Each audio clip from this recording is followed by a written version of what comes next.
And so from the distance, there was like the other group of people that were like, you know, guests of this day. And no one knew what was happening. Only Christina knew this because she knew that I had a new song with me. And she told the other people, the next 5 minutes are gonna be the longest 5 minutes in Andrea's life, you know, because it will be just with my father playing a song in front of him. And so at this time he called his assistant. It's called Edwin Tino Tinoco, that later on I became a friend with him, and I was very nervous. But then, okay, he put the CD on and the music started. I was very nervous as well because the tenor, the young guy who sang in the two songs, especially in this one, unfortunately wasn't a fantastic tenor. And he sang a wrong note, a bum note, on the first word of the song. So it means that when the song started, the first thing you hear is a wrong note. And of course it's not very nice to hear, and it's not a very professional thing. But what can I do? There hadn't been any time to record it again or to fix this mistake. So I left it like this. But I know that it could sound really snotty and pretentious, but when the music started, I thought that, okay, he might not like it, but I was sure that with my friend we wrote a fantastic song, and I was very proud of it. I said, okay, if he won't like it, too bad, and what can I do? I feel it like this.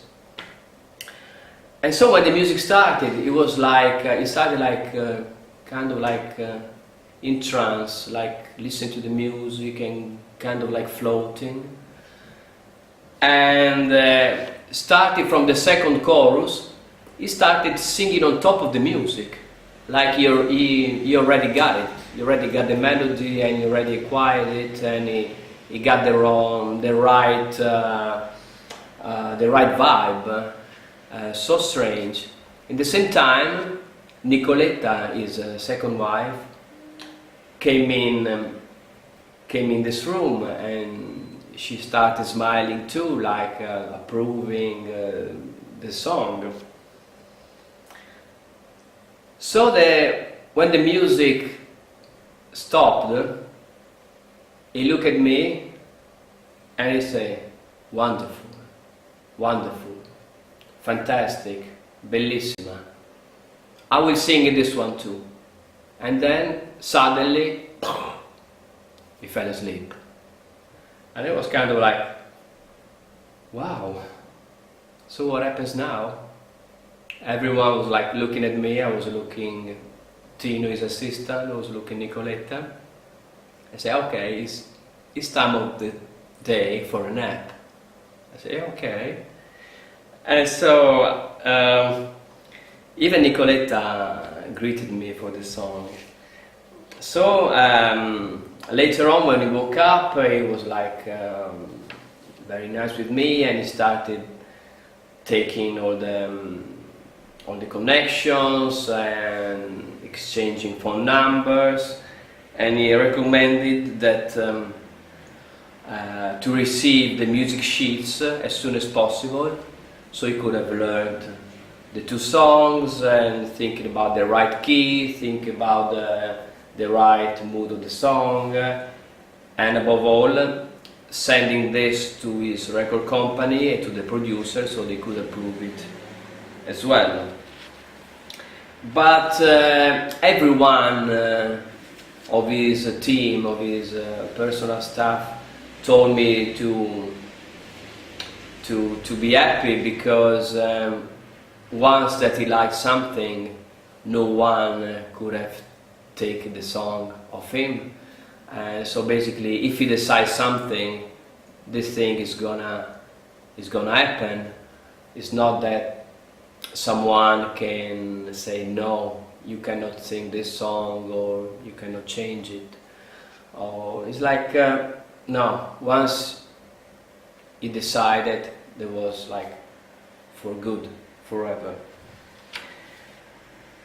One detail more that it seemed that everything was following, as you say, a good, you know, when you say born under a good sign, was that the musician who transcribed the words and the music and all that was the son of a Pavarotti's dear friend, someone who was like connected with horse racing and horses.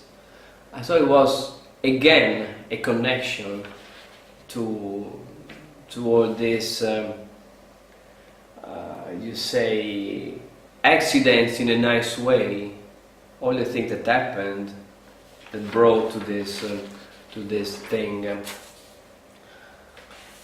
So basically, after a few days, the maestro Pavarotti called me, announcing himself like he would have always done in the future, saying, "It's me," like he didn't need no introduction, no? Like I picked up the phone, and he was always saying, "It's me," like it was very normal for everyone to recognize him from the voice, and he was, in fact. Anyway, so he told me that his record company and the producer loved the songs, and they would have sent me very soon all the papers and all that. So I was kind of like happily shocked, as you can imagine, because I mean, before him, before this happened, I wasn't even able to give songs to other singers, like less famous than him. They weren't even listening to my songs. And like this, all of a sudden, out of the blue, the most famous singer in the world was about to sing 2 of songs of mine, and saying to everyone I was an incredible talent. So I say, what's wrong? Is the wrong one? The other singers or publishers are the wrong ones who don't understand my songs? So I was kind of like in a state of confusion, because I didn't know where the truth was. But I decided not to think about it. The most important thing was like that he loved the songs, and as he said, he was about to sing. Then I started all the long awaiting time, because Pavarotti was always around the world for gigs, and yet taken like appointments and schedules around the world like years before that. And that's why he didn't have much time to record. For this reason, he got sent by Decca, that it was his historical record company, a mobile studio to be installed in his Pesaro house. So he could have recorded at least the vocal parts whenever he felt like doing it. Once everything was placed there and ready to go, he could have waken up one day and think, okay, today I feel like singing, and actually doing it. It was even more simple for everyone, because as you can imagine, he was always a kind of like emperor, as no one could tell him what to do or when to do something. If he wasn't feeling like singing it, there was no way of convincing him. He wasn't going to sing. If that day he wanted to look at the sea all day long, everyone had to get used to it and not force him to do something he wasn't feeling like doing it. And fortunately, I was always getting news and receiving news about the proceeding of the thing, because as you can imagine, it was a long proceeding, you know, through his daughter Christina, through his assistant, and you know, the years, not so far they weren't years, they were still months, and it wasn't going very slowly.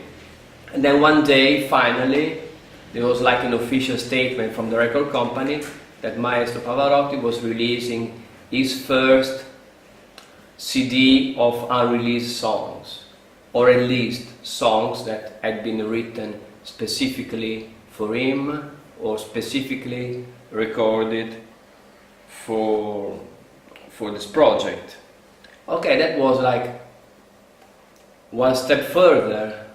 At least we knew that sooner or later the CD had to be released.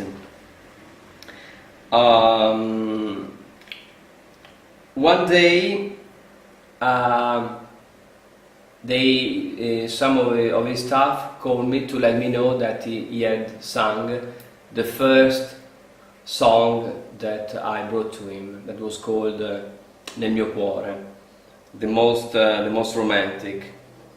And then what happened that he called me personally too, to tell me that even if he liked the lyrics very much, everyone thought that this set of lyrics was more right for a younger person, like as a young lover who makes this kind of like love promise to his girlfriend. And they were feeling that this kind of lyrics weren't right for him, and so they decided to change it. And of course I got a bit like not angry, but slightly disappointed, of course, because in the beginning he liked these lyrics very much. But then again, I know this is a part of the unwritten rules when you write as a composer for an artist, for a singer, for someone else. Because you can write the most beautiful song, but if the lyrics or part of the music isn't right for this person, he will not sing it. Because yours are the words, but the face, the voice, the reputation, and the record and the feedback, it's his. So in a way, it's better like this, that someone sings what he feels like singing it, and he subscribes to it 100%.